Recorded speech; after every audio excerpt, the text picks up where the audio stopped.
Welcome to episode 463 of the Brainy Business, Understanding the Psychology of Why People Buy. In today's episode, I'm excited to introduce you to Dr. Sunita Sah. Ready? Let's get started. You are listening to the Brainy Business Podcast, where we dig into the psychology of why people buy and help you incorporate behavioral economics into your business, making it more brain-friendly. Now here's your host, Melina Palmer. Hello, everyone. My name is Melina Palmer, and I want to welcome you to the Brainy Business Podcast. Is defiance good or bad? Should we defy more? Is it the business hindrance it appears to be, or is it actually good to have a culture where people feel safe to defy? My guest today, Dr. Sunita Sah, will answer these questions and more as we discuss her brand new book, Defy, The Power of No in a World That Demands Yes. Sunita's research focuses on ethics, influence, and advice. She is specifically interested in trust, advisor-advisee relationships, conflicts of interest, instructional corruption, transparency, disclosure, improving decisions, influence, compliance, and defiance. In particular, she researches why we comply with bad advice and how disclosure policies can backfire. Using a multi-method approach of laboratory and field experiments, as well as qualitative analysis and using large real-world archival datasets, Sah incorporates organizational behavior, psychology, and behavioral economics to study different aspects of the advisor-advisee relationship. Her work has been published in top academic journals, including the Proceedings of the National Academy of Sciences, Journal of the American Medical Association, JAMA Internal Medicine, Journal of Personality and Social Psychology, Organizational Behavior and Human Decision Processes, and Psychological Science. Her work has also been featured in the New York Times, The New Yorker, Nature, BBC News, Financial Times, Forbes, The Wall Street Journal, Bloomberg, Business Week, Boston Globe, and National Public Radio, as well as BBC World Television and national radio stations. She recently served as a commissioner on the National Commission of Forensic Science and on the Human Factors Committee for the National Institute of Science and Technology Forensic Science Standards Board. She's currently on the advisory board of the American College Center for Ethics in Financial Services, the editorial board of the Behavioral Public Policy Journal, the advisory committee of the Productivity Institute, the scientific advisory board of the Behavioral Economics and Health Network, and an officer at the International Behavioral Public Policy Association. She has won Best Paper Awards from the Academy of Management, Society of Business Ethics, Society of Judgment and Decision Making, and Society of Personality and Social Psychology, as well as scholar awards from the Russell Sage Foundation, Harvard University, Kellogg School of Management, and the Medical Research Council. And believe it or not, that is a shortened bio, and academia is her third career. She's going to tell us a little more about that when we get into the conversation and as we dig into the science of defiance.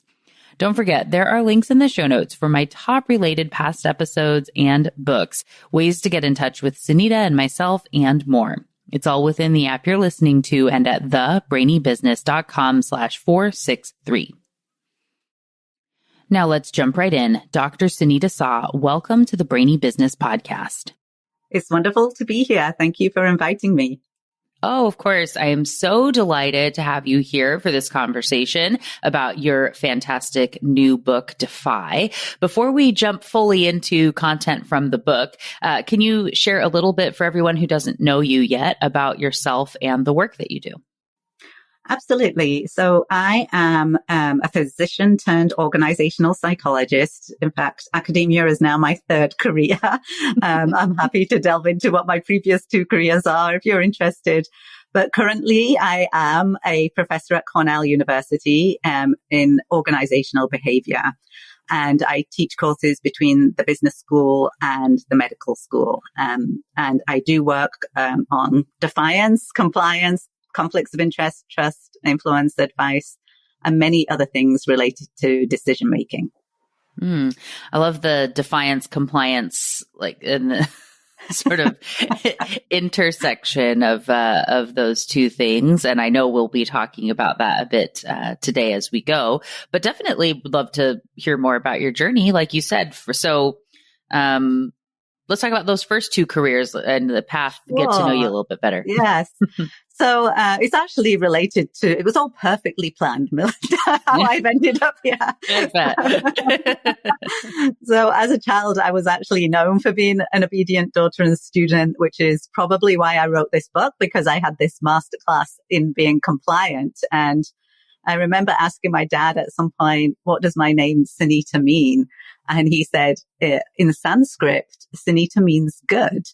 And so mostly I was good, right? I listened to my parents. I did what I was told. I even had my hair cut the way my parents wanted it, my hair to be.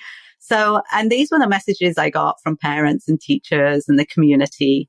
And so when I got good grades at school, I was told medicine is the best thing that you can do. And so off I went to become a doctor. And in the UK, you enter at age 18. It's a combined undergraduate and graduate degree. So at the time, it was a 5-year degree. I did that degree and I ended up working as a doctor. But during that time, I did take a year out to do an intercalated degree in psychology. And I loved that year. I absolutely loved it. And I discovered so much. And I never forgot those psychology days, even though I did what was expected, which was to go back to medical school and end up working as a doctor. And then, that's my first career as a doctor in the UK's National Health Service. But I got the opportunity to do some consulting work to the pharmaceutical industry. And that's when I became really fascinated with how industry and the medical profession interact with each other and how they influence each other and the conflicts of interest that are involved. And I wanted to study that in more depth because as doctors, we were very much rationalizing. We're not influenced by the pharmaceutical reps. Of course, we're not. And then when I was on the other side, I saw very sophisticated return on investment calculations as to how they were influenced. So I spoke to a few professors in London and they said, if you really do want to study conflicts of interest and these ethical dilemmas, then you have to go to the US. So I did. I came to the US. There was some fantastic work being done in behavioral economics and decision making in the area that I specifically wanted to study. And so I did a PhD in organizational behavior at Carnegie Mellon University. And that led me to where I am now. Awesome. And so what, I guess in that, dissertation work, what did you study, at Carnegie Mellon for your dissertation? So I studied conflicts of interest in healthcare. That's what I was first really fascinated with.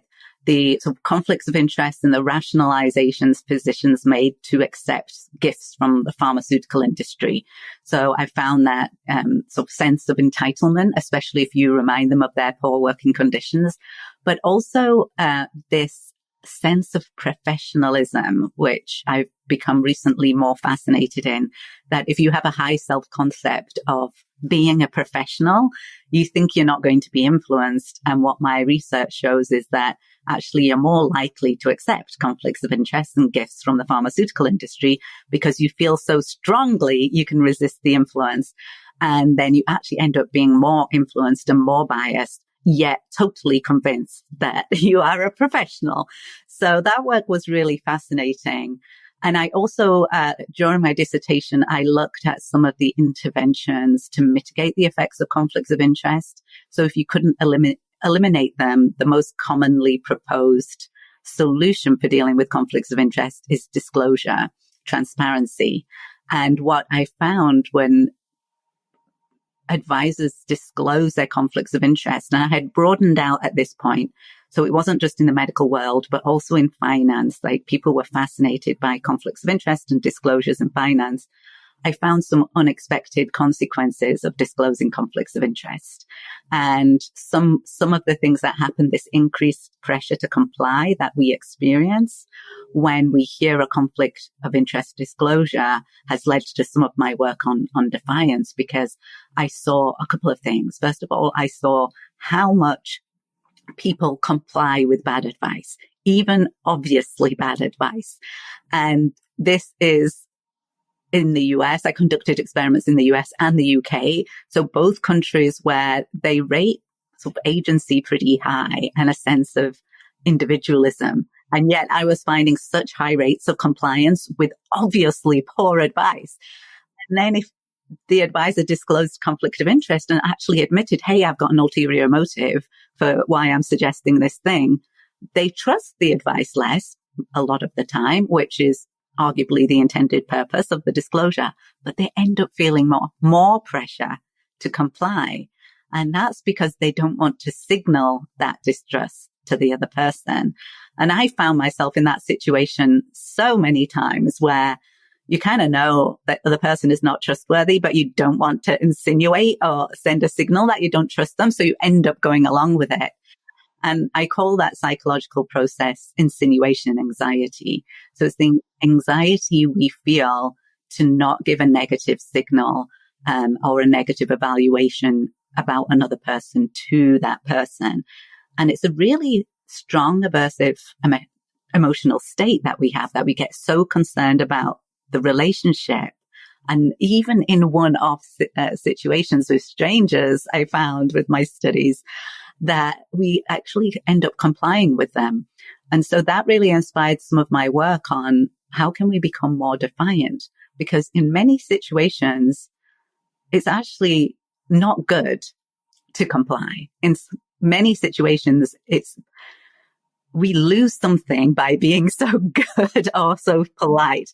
And we actually need to be able to have the skill set of defying and practice that skill set so we can do it, not just in a moment of crisis, but with small things as well as big things.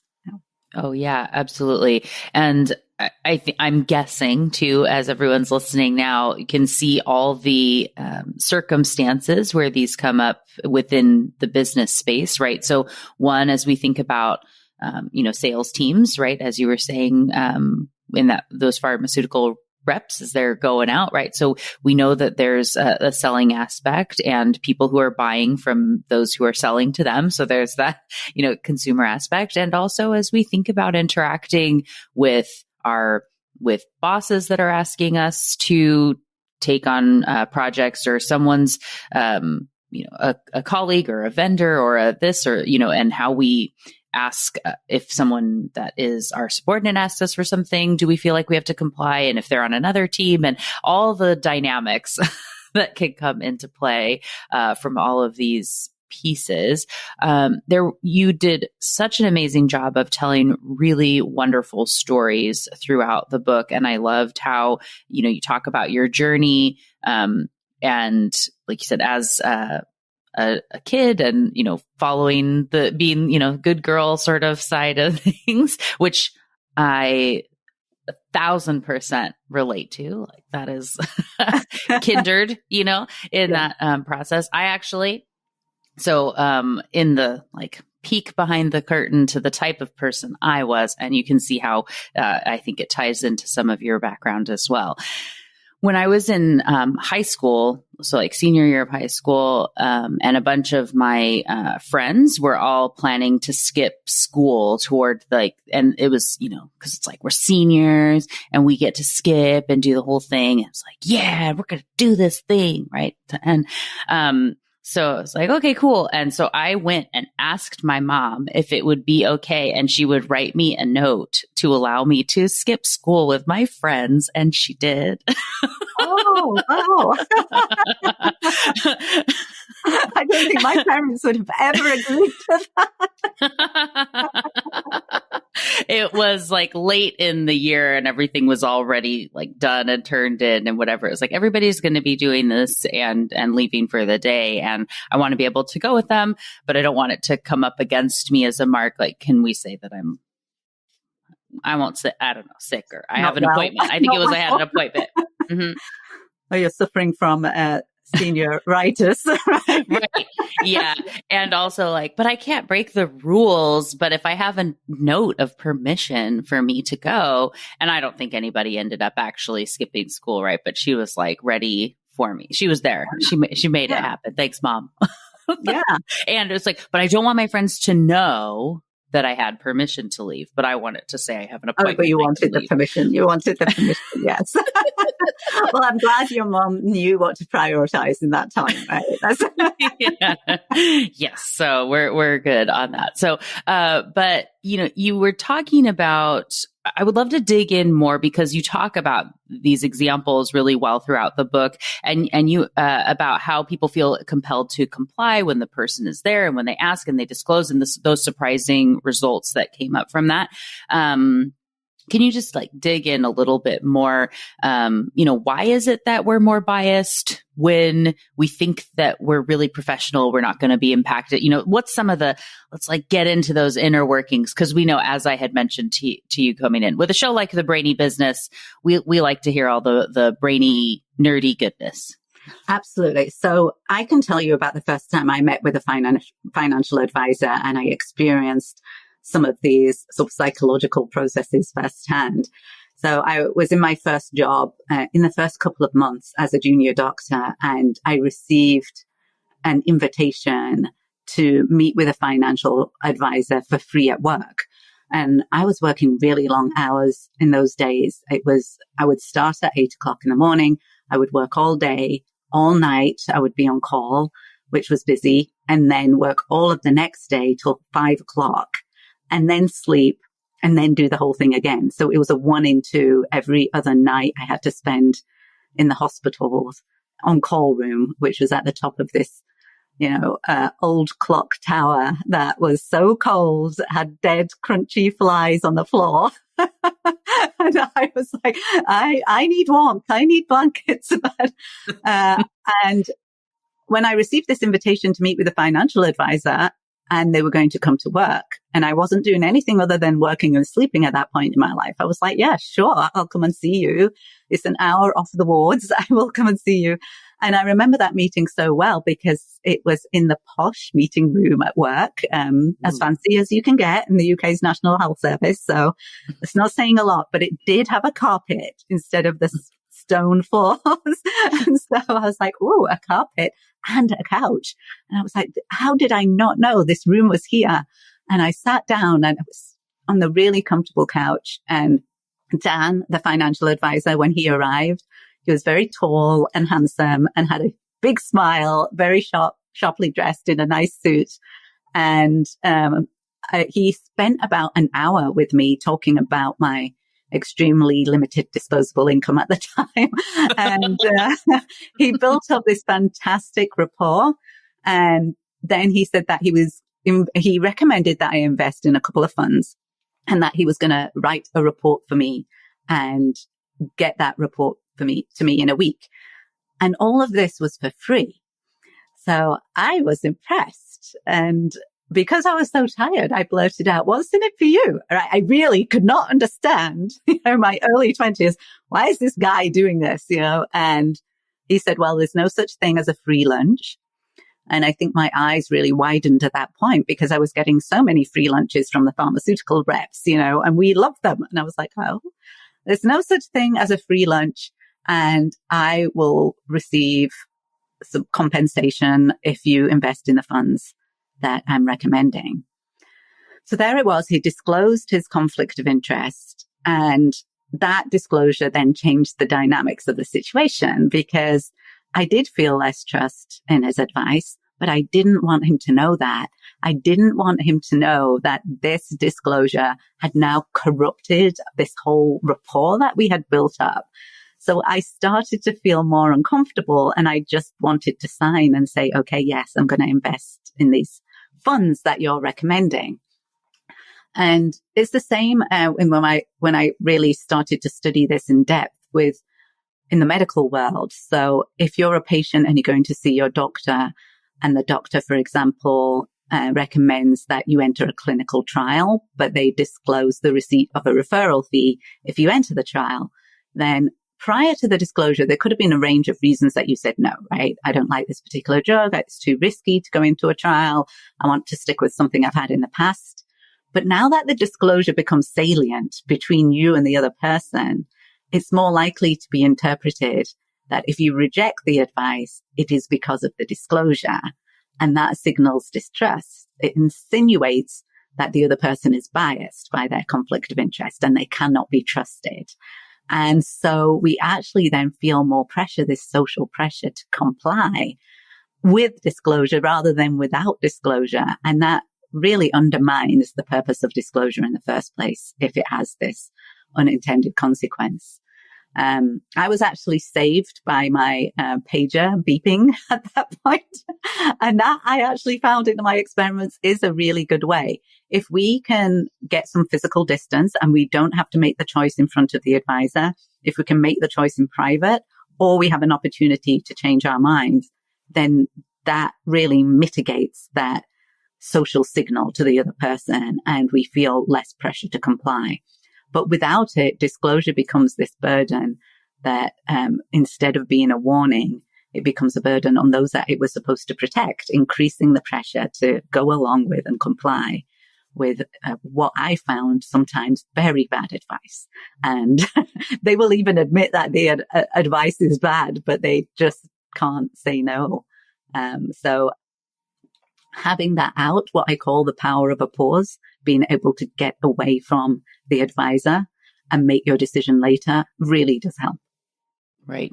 And so for someone who, and I know we already discussed, we're going to talk about how this comes into play inside of an organization. So at least right now, so for the person who is going to be deciding, right? So we know the power of take a beat, step away. And we can feel there's that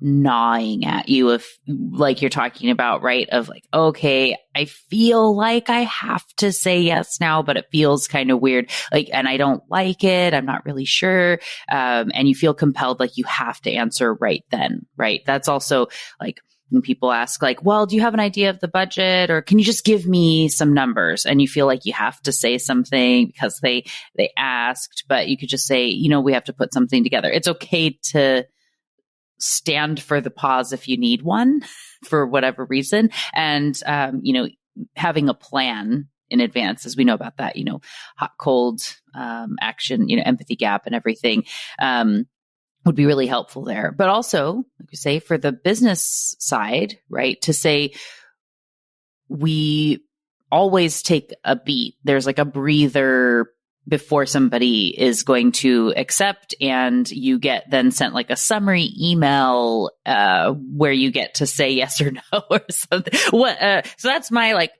top of mind possible way that the company could build out ways to make it easier for people to defy or say no if they, instead of feeling coerced. What does the science say? What do you recommend? Yeah. So what I encourage people to do with my work is to think about, first of all, what their true yes and true no really are, because some of the reasons, there's 3 key reasons I found why people don't actively defy when, why they say yes when they really want to say no.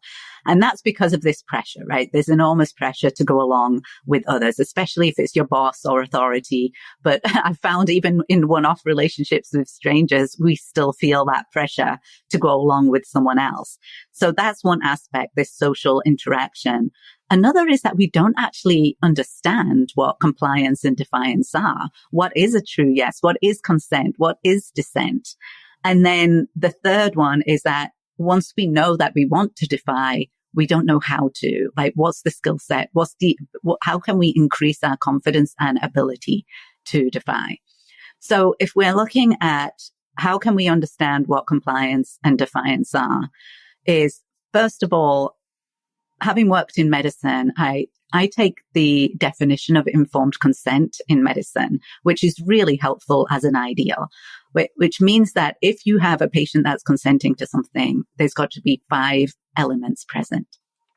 So first of all, you have to have capacity, the mental capacity. You can't be under the influence of alcohol, drugs, or be really sick that you don't have the mental capacity to make the decision. So that's the first thing that doctors should do, right, in assessing their patients when they're asking for informed consent.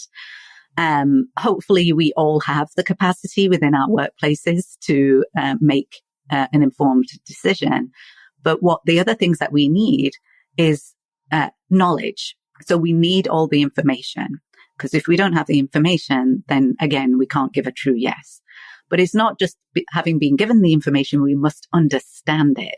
So we have to understand the risks, the benefits, what the alternatives are.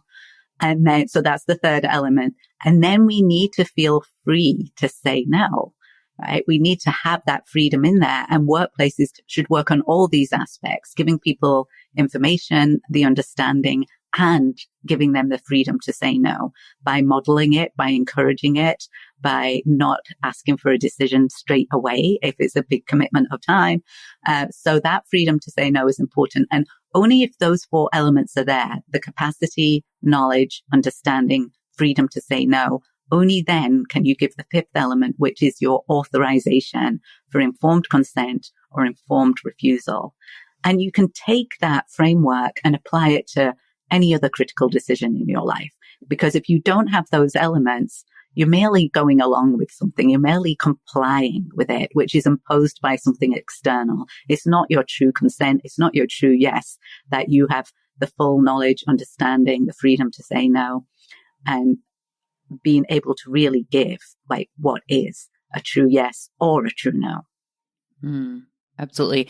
And I love the walking through those steps and being able to see, are we offering that as a company? Do I feel like I have that as an employee? And being able to use that as a filter. I guess then the question would be, what is the benefit for a company of having, those true yeses or true nos? I always lean back to a conversation I had when Dominic Packer was on the show talking about The Power of Us, amazing book that he co-authored with Jay Van Bavel. We talked a lot about dissent, and it's always stuck with me as he talked about how, people only dissent when they care.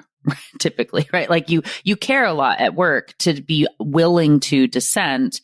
And while we're not if you're just creating chaos for chaos sake, that's its own thing. But to stand up and be willing to fight for something, like that passion doesn't come if you've become complacent, right? And it feels like it's not worth it and I don't really care and I'm going through the motions. You're not going to put in the effort to dissent. But businesses are so built on feeling like any sort of question asking or dissent is like wrong or that person is bad, kind of, I think, been built into this. But if nobody ever asks questions, I'm all about questions, right? But if we just have a bunch of yes people, that's not right either. And you can clearly see on the surface why that's wrong. But can you explain why dissent is actually a good sign in an organization and how that, kind of comes together? Yeah, I think you nailed it when you said that when you actually look at extreme examples of defiance, like whistleblowers, and I'm not saying everyone should be a whistleblower, there's costs of defiance, but there's also many costs of continually complying and putting aside your values. But the whistleblowers, the people that speak up, the people that dissent are the ones that are engaged. They're not disengaged, right? And they really care. They care about the purpose of the organization. So if you look at someone like Jeffrey Wigand, who was the whistleblower for Big Tobacco, and he worked within the organization, and I delved into his story so much because it's so fascinating, the thoughts that he went through and the pressure he had not to speak up about the harmful effects of tobacco. I mean, there was a big campaign against him. He received death threats and his marriage broke down under all of that pressure. And yet he changed. He was single-handedly almost brought the tobacco industry to its knees when he went on 60 Minutes and spoke about the harmful effects of tobacco and what they'd been hiding. And these people have a huge sense of responsibility, this connection with who they are and what they should do in a situation like this. They really care about those values and enacting them on a day-to-day basis. And he talks about, like, he used to come home and he felt dirty, and he just couldn't live with himself as a scientist, not being able to communicate that information. And a lot of us feel like that when we see something unjust or unfair, or like we know, like, for example, that particular colleague always makes a sexist remark. If we don't say anything, we also feel that we are putting aside our values and we're not living up to who we probably aspire to be. And so creating environments where people do feel free to speak up and they have the knowledge to do so can improve workplaces for everyone and lead to more creativity. You know, if you think about it, creativity, you need some defiance to be creative, to be innovative. Otherwise, you're just following everyone else. And if you do all have just yes people, yes men, yes women that just follow and assess their morality with how well they've obeyed an order or how well they've pleased their boss, rather than really thinking about the purpose of what they're trying to achieve and adding value to not only the organization, but society with the products and the services that they offer, then that is all gone. If you have that really compliant environment where you don't feel safe to speak up and you don't feel safe to question. So these can have enormous effects, not only on our well-being, but on what we bring to the world. Absolutely. And I love the story from the man with the tobacco industry. So again, as I've already said, very well told, engaging throughout the book, and very relatable. And I think it helps for people to understand, like you said, that true yes. And I feel like it's a great lead into, I absolutely love that you have a chapter called, Superpower, your superpower of responsibility, right? And I might not have said it correctly exactly, but knowing that we have that responsibility is a superpower. Can you talk about what that means? Yeah. So when we think about what our values are, I have my students that go through this exercise, my executive students, like to talk about their values. And, maybe everyone's like, oh, no, not a value-based exercise. But the reason I ask them that is because we often don't think very explicitly about our values and where they come from, right? If you have a strong sense of fairness, why, right? Where did that come from? And usually it's some formative experience. But when I ask the students to write down explicitly their values, one of the top ones is integrity, right? Nobody wants to be accused of being a liar or not being honest. And we value that value so highly. We rate it so highly as part of our characters. It means a lot. It means more than competence to a lot of people that we have integrity, even though we were incompetent in that particular task.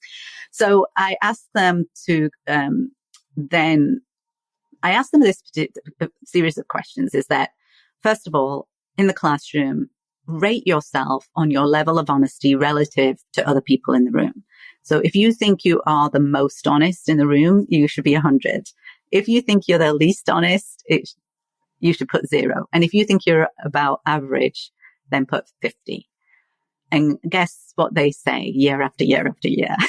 It's like the optimism bias. I can just feel it in here, right? It's where every single person says they're maybe somewhere between like 95 and 100. Yeah, I mean, the ratings are so high.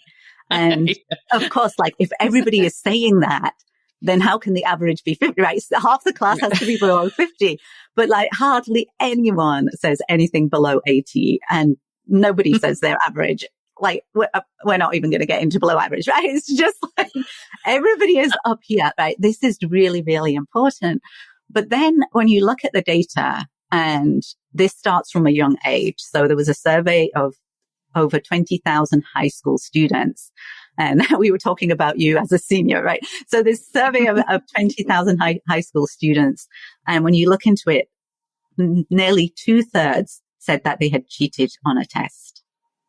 nearly 1/3 said that they had stolen something from a store in the past year. I found that shocking, but not as upsetting as the last one, which was that over 80% of them said that they had lied to their parents about something significant. And that breaks my heart because I do have a high school student right now. And it's like, what? Have you lied to me about something significant? And these figures are likely to be conservative because 1 in 4 of them said that they had lied on at least one question in the survey. And so we have these really high levels of integrity and honesty. We think we are, but when it comes down to it, there's a gap between who we think we are and how we actually behave. And it starts from this young age. And so my research has shown again and again that what somebody believes their values to be and is quite different from how they actually behave in a situation. And how do we close that gap? And one of the ways is with what I call the Defiance compass, is that most of us, and James March, who's a sociologist, said that when we make decisions, we often very implicitly, it's not explicit, we ask ourselves these 3 questions. Who am I? What type of situation is this? And what does a person like me do in a situation like this? And I took those questions and I made them into a compass for defiance, because when we're thinking about what we should do in a particular situation, you want to start with who am I? What are our values? What is important to us? Is it integrity? Is it fairness? Is it equity? Is it compassion? Like, what are our values? And then once we know that, we can look outside, like, what type of situation is this? Is it safe for me to defy? Is it going to be effective? And then the last question, which is really important, what does a person like me do in a situation like this? And this is where responsibility comes in. Like, am I responsible? And what I found, like being somebody who was brought up and socialized and being so wired to comply, and it became my default until I really had to practice how to defy, is that there was certain situations where I found it much easier to defy. And that's when I felt responsible for someone else. So for my child, for a loved one, a partner, a parent, in those situations, we find it much easier to speak up because we feel responsible for the other person. And that superpower of responsibility is something we can tap in every single time.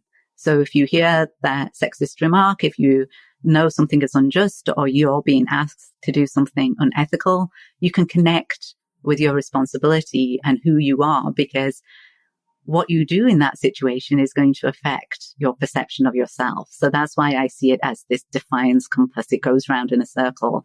What does a person like me do in a situation like that? What you do then affects who am I? What type of person am I? So that it really is this superpower of responsibility. And in some of my current research, I'm looking at this aspect of responsibility and culpability. And I have a project with Caitlin Woolley, one of my colleagues at Cornell University, where we look at, if you take bad advice from someone, that's something that goes against your better judgment, like, oh, I don't think that's a good thing to do, but you follow that and something bad happens. What you predict in advance is, oh, yeah, someone told me to do it, so I'm not responsible, somebody else is responsible. But what we actually find in reality when we conduct these experiments is that if you knew better, you actually feel worse. Worse, yeah. So much like that guilt. Worse. Yeah.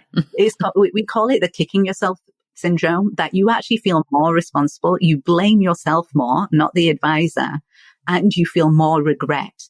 And you have what we call a greater amount of counterfactual thoughts. And that's really, counterfactual thoughts is just like, what if, right? What if I had done something else? And those are increased when you follow bad advice against your better judgment. So you can't actually wish away your responsibility. It's better just to connect with it and become the person that you want to become. Definitely. I have a whole episode on counterfactual thinking, another one on prefactual thinking. So definitely have. I was absolutely thinking about that. And like you said, Dan Pink, when he was on talking about the power of regret, like all sorts of good stuff Yes. within That rumination, right? Yes. And I think we can all feel that when it's brought up, like you said, that kicking yourself. Absolutely. And it's like, I should have known. And like I did, I know that I knew, and I can't. And when it was brought to my attention that I knew, and it's easy to say, but it's that idea of, I want it on the record, like put it on the record that I didn't like it. Like, well, you're going to feel worse than everybody if and when something goes wrong, because it's very much listed, that doesn't actually make you feel better knowing that everybody knew, or, that it just doesn't help. Right. Like, it's also like the Milgram experiments, right? The infamous Milgram experiments where, Stanley Milgram conducting the experiments where when they brought people in and gave them supposedly electric shocks to someone else, they weren't actually doing that, but they wanted to see if that sort of refrain heard in World War II, I was only following orders, was actually a psychological reality. And they did find a lot of people did follow orders, but it was those that connected with their responsibility. Like, I don't want to be responsible for harming someone else, that were able to resist and say, no, I'm not going to do this. I'm not going to be responsible for harming someone else. Whereas others that continued, some of them said like the other person was responsible. So again, connecting with your responsibility can avoid you getting into situations that you would rather not get into, and probably isn't how you view yourself or your values. Definitely. That just made me think about, I have a 3-year-old, and he is, this now has turned into my brain, like I can't possibly say this without the most ridiculous piece of the story, but like he talks about how, like, where if he's being a dinosaur, we'll do that. Like, so it wasn't me, it was when I was a dinosaur that I broke that thing. Wow. That's so funny. I have this other character that does all the things I really want to do, and I cannot be like the like even more ridiculous than this is, so he's like fascinated with the garbage truck and how it has a robot arm. This has been the whole thing. And so he now has a robot arm, right? So one of his arms is a robot arm, and he'll be like, robot arm, why are you doing that?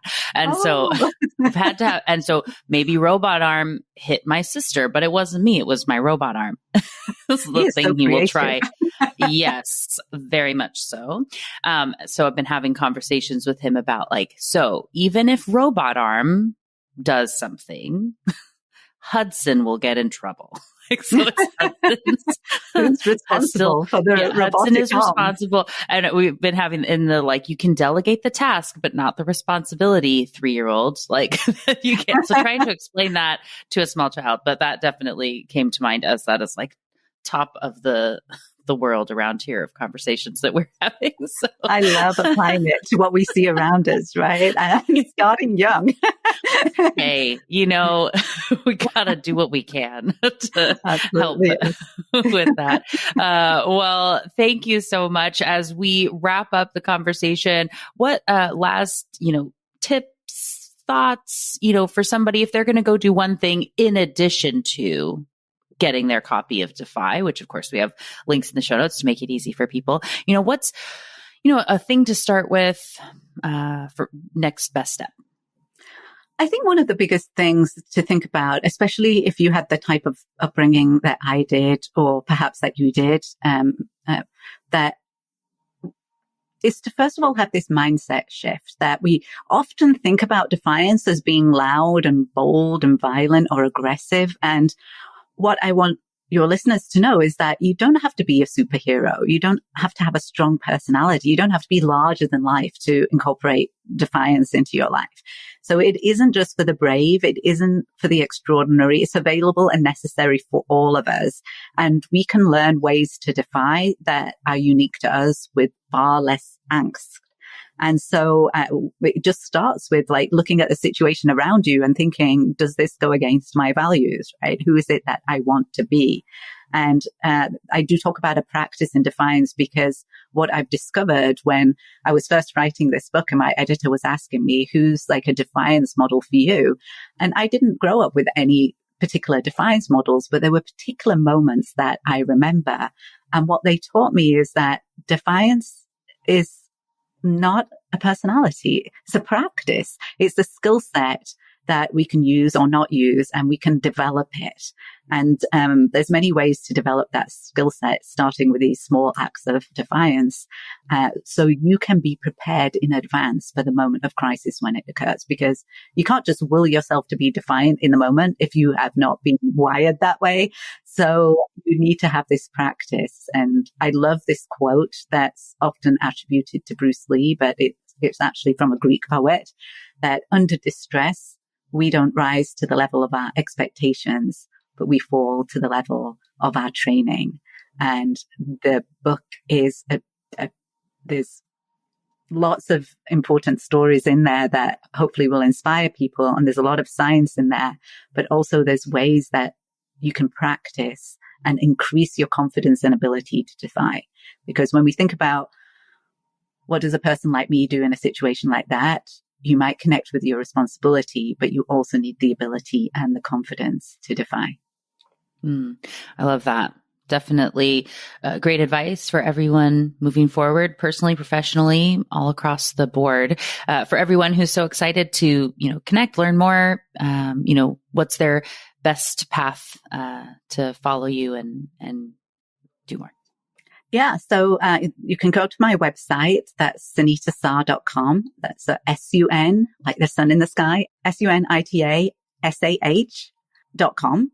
And, you'll find all the links to my social media there. You'll find a link to the book page. You will also, can sign up for my newsletter, which is called Defiant by Design. It's on Substack, and I give some useful tips and strategies for professional growth on there too. Perfect. Well, like I said, we'll link to all that in the show notes, and for people to get their own copy of Defy in the show notes for the episode. So thank you again so much for joining me today. It's been really delightful to chat with you. It was wonderful to chat with you. Thank you. Thank you again to Dr. Sunita Sah for joining me on the show today. What got your brain buzzing in today's conversation? For me, I really resonated with the central theme of the book. As Sunita says in the early pages, defiance gets a bad rep a lot. It can get wrapped up in disobedience, but they aren't the same thing. Defiance means acting in accordance with your true values when there's pressure to do otherwise. She goes on to share that our societies are not set up for defiance. We're not always encouraged or allowed to act in accordance with our values. We're taught from a young age how to obey, and that obedience is good, disobedience bad. We're not given similar instructions for how to defy. So all too often, we give up our agency without thinking. We say yes when we don't mean it. We don't say no when we should. We actively resist defiance, and her research shows we do this for 3 reasons. First, we face enormous pressure to go along with what others want us to do, whether they're authority figures, friends, family, or even strangers. Second, most of us don't really understand what compliance and defiance are. And third, once we decide to defy, to act on our true values, we don't know how to go about it. We lack the ability to translate our inner defiance into outer action. Hopefully, this conversation today gave you some tips and insights to help overcome those 3 fundamental issues that are keeping you from saying no when you should.